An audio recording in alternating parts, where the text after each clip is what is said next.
आस्तिक किसको कहते हैं? आस्तिक शब्द को गुरुजी महर्षि पाणिनि ने बड़ा महत्वपूर्ण माना,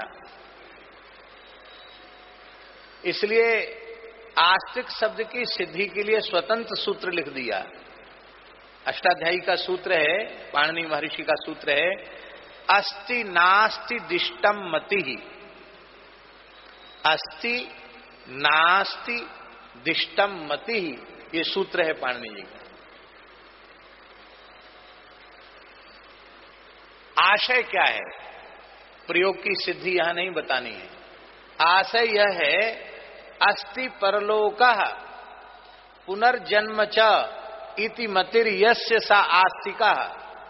परलोक और पुनर्जन्म की सत्ता को स्वीकार करे वो आस्तिक, और परलोक और पुनर्जन्म की सत्ता को नकारे वो नास्तिक।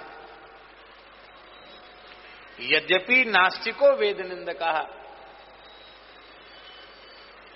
पर परलोक और पुनर्जन्म के संबंध में भी वेद प्रामाण्य ही है। परलोक के संबंध में क्या प्रमाण है? अमुक कर्म के फल के परिणाम स्वरूप अमुक योनि में जन्म लेना पड़ेगा, इस संबंध में प्रमाण क्या है?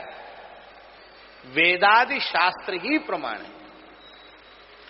इसलिए महाराज जी, ईश्वर को मानने न मानने वाले का विचार नहीं है कि ईश्वर को नहीं मानता है तो वो नास्तिक है। ऐसे भी दर्शन हमारे यहां हैं जो स्वतंत्र रूप में ईश्वर को नहीं मानते, और वो नास्तिक तो नहीं है, क्योंकि वेदों को परम प्रमाण के रूप में वे स्वीकार करते हैं। पूर्व मीमांसक अलग से कहां से मानते हैं? सांख्य कारिकाकार भी स्वीकार नहीं करते हैं, लेकिन उन्हें नास्तिक तो नहीं कहा जाता। मोक्ष की सिद्धि उनके यहां भी है।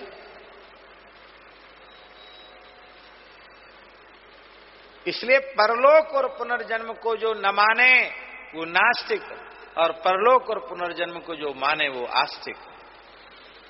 और यह सिद्धांत वैदिक सनातनी भारतीय विचारधारा वाला हिंदू ही स्वीकार श्रद्धा पूर्वक करता है, और इस सिद्धांत को कोई दूसरा ईमानदारी से स्वीकार नहीं करता।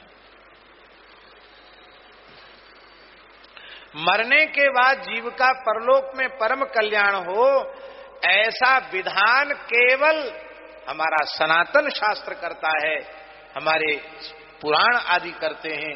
मरने के बाद उस जीव की अंत्येष्टि का विधान, उसकी सपिंडी कृत्य का विधान, उसकी परलोक में उत्तम गति हो, उसके लिए दिए गए दान से उसका परम कल्याण हो, ये सारी बातें केवल हिंदू धर्म में ही हैं, दुनिया के किसी मत पंथ में नहीं है।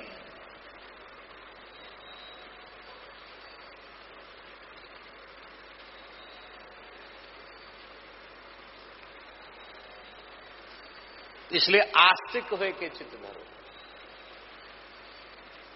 जब परलोक और पुनर्जन्म को स्वीकार करोगे तो उसको स्वीकार करने के लिए वेदादि शास्त्रों को स्वीकार करना पड़ेगा, और जब वेदादि शास्त्रों को स्वीकार करोगे तो उनका ही व्याख्यान संत वाणियां हैं, संत चरित्र हैं।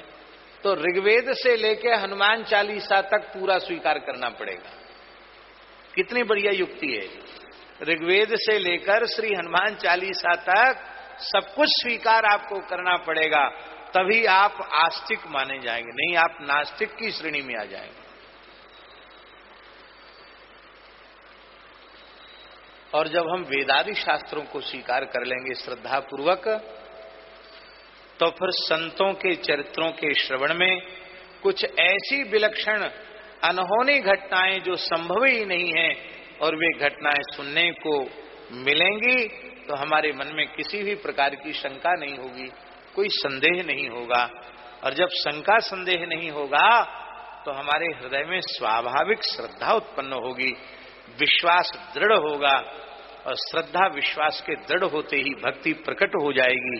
क्योंकि बिन विश्वास भगति नहीं, तही बिन द्रवहीन राम, राम कृपा बिन सपने हो जीवन लह विश्राम। ये बात इसलिए हमें स्पष्ट करनी पड़ी क्योंकि ऐसी चमत्कारिक घटनाएं होती हैं, इनमें संदेह नहीं करना चाहिए। बोलो भक्तवत्सल भगवान की।